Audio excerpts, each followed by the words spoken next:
నమస్తే ఫ్రెండ్స్. భారతదేశంలో నరేంద్ర మోడీ పాలన ఎట్లుందంటే దేవుడిని అడ్డం పెట్టుకుని, రెండవది మీడియాని అడ్డం పెట్టుకున్నాడు. ఈ రెండిట్ల దేవుడిని అడ్డం పెట్టుకుంటే తెలుసు కదా, ఒక కథ తెలిసేది మనకి ఇంతకు మొదలు. ఎవడో ఓ గాడిద మీద గంతేసినట్ట. ఆ గంత మీద శ్రీరాముని బొమ్మ ఉంది. ఆ గాడిద పోయి ఏ సేల పడ్డా అరే దేవుని బొమ్మ ఉంది అని కొడతలేరు ఎవరు, సేనంతా మేసిపోయినా సరే. అంటే ఒక గాడిదకే గంతేయడం వల్ల కొట్టలేదు, ఎవరు కొడతలేరు, అంటే దేవుడు అని మొక్కేటువంటి పరిస్థితి. ఇవాళ ఇక్కడ కూడా ఎందుకు నరేంద్ర మోడీ మీద మనం మాట్లాడుతున్నామంటే, దేవుని అడ్డం పెట్టుకున్నాడు. దేవుని సెంటిమెంట్ వల్ల ఎంత ప్రమాదకరంగా ఈ దేశానికి ప్రజలు భయపడాల్సిన పరిస్థితి వచ్చింది. ఎందుకంటే వాడిని శ్రీరామ భక్తుడని, లేకుంటే దేవుని అడ్డం పెట్టుకుని పాలన చేసి ఈ దేవుణ్ణి వాడిన మీడియాను మొత్తం గుప్పిట్లకు తీసుకోవడమే ప్రజలకు శాపంగా మారింది నరేంద్ర మోడీ పాలన.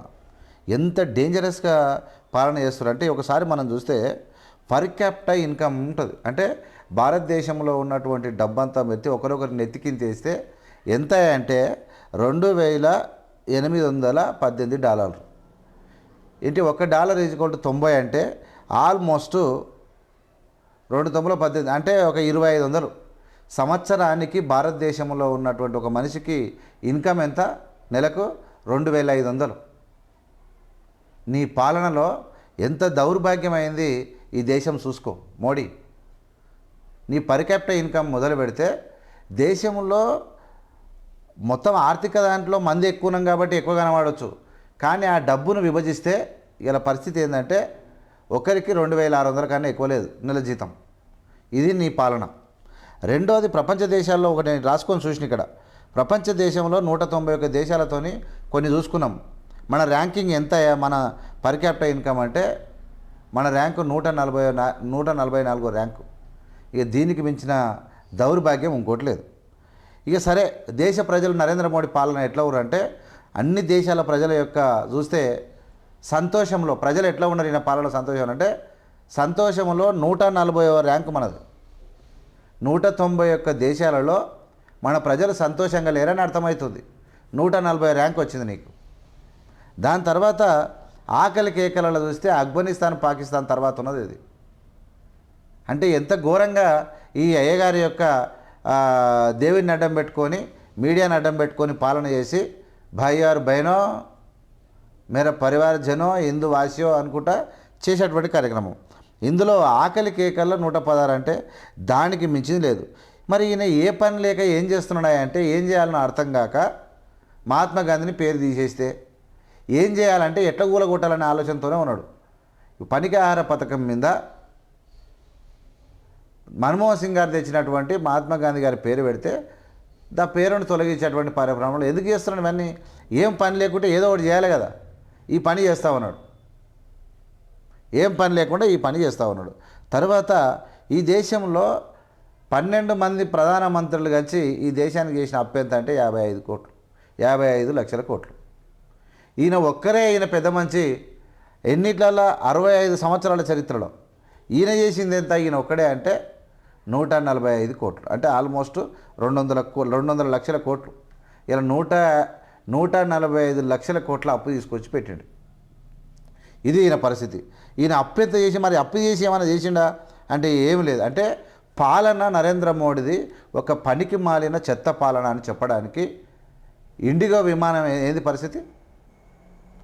ఒక విమానయాన సంస్థ కూడా ఏం బిక్కుటో పిక్కు అని చెప్పి మొత్తం బంద్ పెట్టింది. 4,000 విమానాలు బంద్ పెట్టింది. నీ ప్రధానమంత్రిని ఇటు భయ కూడా కూడా దేకరాలు. నీ ఇంటెలిజెన్సీ, నీ అమిత్ షా నువ్వు ఏం చేస్తున్నారో, నీ పాలన ఏందో, నీ పరిస్థితి ఏందో తెలుసుకో. ఇక అంధభక్తులకు తెలవాలి ఇవన్నీ. గోబర్ కాయ మూత్రపియో. ఇక వీళ్ళందరూ కలిసి ఇట్లా దేవుని అడ్డం పెట్టుకొని బతికితే ఇట్లే ఉంటుంది. ఇక అసలు ఇండిగో సంక్షోభం అయితే మామూలుగా కాదు అది. ఈ నరేంద్ర మోడీ అంతపోడు ఇక ప్రపంచ దేశాలు తిరుగుతున్నాడు, మరి ఏమైనా చేస్తారేమంటే అక్రమ వలసదారులు అని చెప్పి అమెరికా నుంచి ఉన్నటువంటి అక్రమ వలసదారులందరినీ చేతులు కట్టేసి బేడీలేసి విమానాలు తీసుకుపోయి మన బలరన్ను గొడ్లను నూకినట్టు కింద నూకిపోయారు. అదే వేరే దేశాలు ఏం చేయాలి తెలుసా? గౌరవంగా పోయి సొంత విమానాలు పెట్టి ప్రజలు తెచ్చుకున్నారు. అంటే నరేంద్ర మోడీకి భారతదేశంలో ఉన్న హిందువుల మీద, నా ముస్లిం మీద, ఎవరి మీద గౌరవం లేదు ఆయనకు. జస్ట్ ఆ పదం వాడితే ఈ గొర్రెలు సిగన్ నింతాయి కాబట్టి బాయ్ గారు బాయ్నో అంటున్నాడు. వీళ్ళ మీద భక్తి లేదు. ప్రపంచ దేశాలు అందరూ అన్ని దేశాలు ఉన్నాయి కదా, అన్ని దేశాల చేతులకు సంఖ్య లేలే. వాళ్ళు విమానాలు పోయి తెచ్చుకురాల ప్రజలను వాళ్ళు. ఈ మోడీ ప్రభుత్వం ఎంత ఘోరాతి ఘోరంగా ఉందో మీరు చూసుకోండి. ఎంత ఘోరం అంటే బంగ్లాదేశీ హిందువులపై దాడిది అయితే ఈయన యుద్ధాన్ని ఆపుతాడంటారు కదా.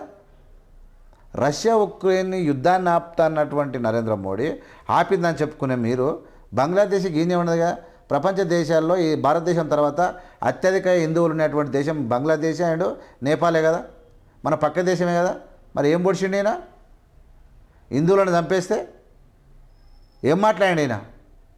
చిల్లరగా ఎగురుతురు ఈడ మసగానే ఎగురుతురు. కానీ మన హిందువులు అంటే ఒక మతం, మన హిందూ మతం మన భారతదేశంలో ఉంది. మన మతం అంతా హిందూ మతం కదా. మన మతానికి సంబంధించిన హిందువులను బంగ్లాదేశ్ తప్పితే ప్రపంచానికి పెద్దన్న కదా, విశ్వగురు. ఏం చేసిండు ఈయన?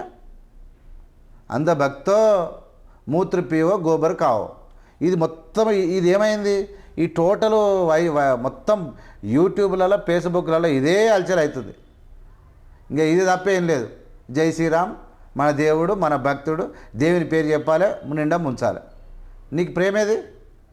నీ సొంత దేశాల మీద ప్రేమ లేదు, నా మతం మీద కూడా నీకు ప్రేమ లేదు. హిందూ మతంలో కొడుతుంటే మరి ఏం చేస్తారు? అది సోయి లేదు. ఇంత ఘోరమా? ఈ దేశంలో $50 ఫర్ అంటే మన్మోహన్ సింగ్ గారి పీరియడ్లో $1 ఈక్వల్ టు మన 53 రూపాయలు. మన అయ్యగారి పాలనలో 91 రూపాయి. సగానికి సగం పెరిగింది. అప్పుడు క్యా కారణ హై? బంగ్లాదేశ్కి కరెన్సీ नहीं गिरती, पाकिस्तान का करेंसी नहीं गिरती, इसका करेंसी अफगानिस्तान का नहीं गिरती, भारत का गिरती, क्या कारण है? जवाब देना पड़ेगा आपको ने. నీ జవాబు ఏమైంది? నీది ఏడబెట్టుకుంటావు తలకాయ? అంద భక్తో ఇది పరిస్థితి.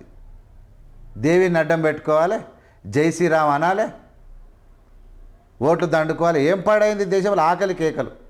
సంతోషంగానే ఉండరు ఈ దేశ ప్రజలు. 191 దేశాల్లో 144వ స్థానం, 140 స్థానంలో ఉంది. అంటే దుఃఖంలో ఉన్నది ఈ దేశము. పుట్టడి దుఃఖంతో అలమటిస్తూ ఉన్నది ఈ సీకిపోయిన కులమతాల పాలనలా. మనకు సిగ్గు లేదు, నా శరం లేదు. మళ్ళా ఇట్లా సంకలు గుద్దుకుంటారు. ఇప్పుడు చిల్లరగాళ్ళు కామెంట్లు పెడతారు. వాళ్ళ కామెంట్లు చూసి వాళ్ళ కామెంట్లు డైరెక్ట్ వాళ్ళకే వర్తిస్తాయి, వాళ్ళకి తెలియదు అది. ఎందుకంటే మురికి మాటలు, గలీజు మాటలు తిట్టడం వల్ల అవుతుంది, అలా పెళ్ళి కూడా అవుతుంది. ఎవడెవడో 2 సార్లు చూసి లోపల వేపేక తప్పదు. లగ్గం మొత్తం పతానం కూడా చేపిస్తా, అందులో డౌటే లేదు. రూపాయి విలువ ఎంతకు పడిపోయిందంటే మీ పాడైపోయినని ఏమైనా ఉందా? ఇజ్జత్ ఏమైనా ఉందా ఈ భారతదేశ పైసలకు? వాడు ₹1 మనం ₹91 కట్టాలి. విదేశాల్లో చదువుకుంటున్నారు.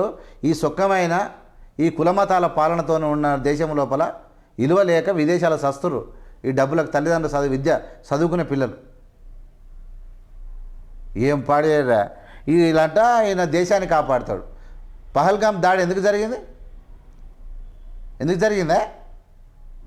ఎందుకు జరిగిందంటే ఈ చెత్తగాళ్ళు పాకిస్తాన్ వల్ల. నేనేమన్నాను, మన ఆర్మీ లేదా? బార్డర్ లేదా? ఆర్మీ ఎందుకుంది? పాకిస్తాన్ మంచిదని ఉందా? పాకిస్తాన్ ఒక చెత్త దేశము. ఈ దేశాల నుంచి కాపాడుకోవడానికి, ఈ చెత్తగాల నుంచి, మూర్ఖుల నుంచి కాపాడుకోవడానికి ఆర్మీ ఉంది. మరి ఎవరు తప్పది? ఇంతనన్నా సిగ్గుండాలి కదా. మొత్తం చచ్చిపోయినాక పై డిప్పి చూసిరు, చంపిరు, ముస్లింలు చంపిరు అని చెప్పి గత్తర లేపిరు. మళ్ళా పోనీ అలా పట్టుకుర్రా? పట్టుకోలేదు. మరి ఏం పని ఉంది? నరేంద్ర మోడీ మళ్ళీ తిరుగుతున్నాడు దేశాల మీద. మళ్ళీ చేంజ్ చేస్తాడు, జై శ్రీరామ్, బాయ్ ఆర్ బైనో, అంద భక్తో, ఓటు గుద్దో. ఇక ఆర్ఎస్ఎస్ బోర్ఎస్ఎస్ అందరు కలిసి వీళ్ళ పని మీద వీళ్ళుండి గెలిపించుకుంటారు. ఇక ఇది నరేంద్ర మోడీ చెత్త పాలన. మొత్తం మీద ఈవీఎంలు లేకపోతే మామూలుగా ఉండదు. పేద ప్రజలు పనులు కొరుకుతురు. ఇప్పుడు ఎవడెవడైతే అందబత్తులు నగరాలు దిగుతారో ఇవన్నీ విషయం తెలిసిన తర్వాత వాళ్ళకి భజన అయ్యే రోజులు కూడా దగ్గరికి వచ్చినాయి. ఇంకా చిల్లరగాడు ఎవడో వాడు ఉన్నాడు కదా, ఇప్పుడు కొత్తగా తయారు చేసాడు ఇట్లా కొట్లాట. ఏం చేయాలి? దేవుళ్ళది ఇప్పుడు ఎస్సీలను దూరం పెట్టేది అయిపోయింది. క్రైస్తవులది, ముస్లింలది నడుస్తుంటే సాయిబాబా మీద పడ్డారు. ఇప్పుడు మన షిరిడి సాయిబాబా అంట ముస్లిం అంట, ఆయన మనకు సంబంధం లేదు, దర్గాలు మనకు సంబంధం లేదని చెప్పి కొత్తలో సృష్టిస్తారు. ఇప్పుడు జనాల మధ్యలో కొట్లాట పెడితే ఏమవుతుంది? ఓట్లు ఈజీగా పడతాయి. అది వీళ్ళొక మజా. ఇప్పుడు షిరిడి సాయిబాబా మీద పడ్డదిగా. నిన్న వాడు పెట్టిండు, ఇప్పుడు వాడు ఎవడో ఉన్నాడు పనికి మాలినోడు, వాడికి ఆయన మీద కేసు అయిందట. ఆయన సర్వనార్ పిఎస్లో నన్ను ఇక రారి మీరు అందరని పెట్టినాడు. ఇంత చెత్త పాలన చేస్తున్నటువంటి మోడీ, నరేంద్ర మోడీ హటావ్ భారత్ బచావ్. ఇంత ఘోరంగా రైతులకు ఏముందా మీరు పెట్టింది? మహాత్మా గాంధీ పేరు తీసేసి శునకానందం పొందాలనుకుంటారుగా, మిమ్మల్ని వదలరు ప్రజలు. కానీ రైతులకు ధరలు గిట్టుబాటు ధర లేక యూరియా సంచి ఎంత ధర పెరిగింది? అడ్డగోలుగా ధరలు పెంచి రైతులు వేసినటువంటి పంటకు గిట్టుబాటు ధర లేక పరిశాన్ ఉంటే ఈ దుర్మార్గుడు అయినటువంటి నరేంద్ర మోడీ నల్ల చట్టాలు తీసుకొచ్చిండు. 3 నల్ల చట్టాలు తీసుకొచ్చి ఆ రైతులను మింగనికే ఆదాని అంబానీలకు మొత్తం ఈ కొండలు గుట్టలు ఈ ఆలవారి పర్వతాలు ఇవన్నీ ఈ రైల్వేలు విమానాశ్రయ ఓడరేవులే కాదు, ఈ మోడీ యొక్క దుర్మార్గమైనటువంటి ఆకలి దయ్యం లేక ఈ దేశం మీద వాడు ఏం చేసింది తెలుసా? రైతుల యొక్క పంటలు కూడా ఆదాని అంబానీలకు అమ్మేనిక మొదలుపెట్టాడు. అప్పుడు మొత్తం రైతులు అంతా ఉద్యమించినప్పుడు అప్పుడు ఊకున్నాడు. ఇంత ప్రమాదకరమైనటువంటి వీళ్ళ పాలనను ఇంటికి పంపించకపోతే వీళ్ళు ప్రమాదకరంగా తయారవుతారు. నరేంద్ర మోడీ చెత్త పాలనను వ్యతిరేకించే వాళ్ళందరూ కూడా ఈ వీడియో మొత్తం చేరాలి అందరికి. Each and every Indian should know the dangerous ruling system of Narendra Modi. Farmers are suffering, students are suffering, unemployees are suffering, total the poverty is increasing, very dangerous position signals are giving in India. That is why we should send him home, defeat Narendra Modi. చూస్తూనే ఉండండి AVM media like చేసి share చేసి subscribe చేసి ప్రజల్లోకి పంపండి. జై హింద్, జై భీమ్, జై Bharat. Thank you so much.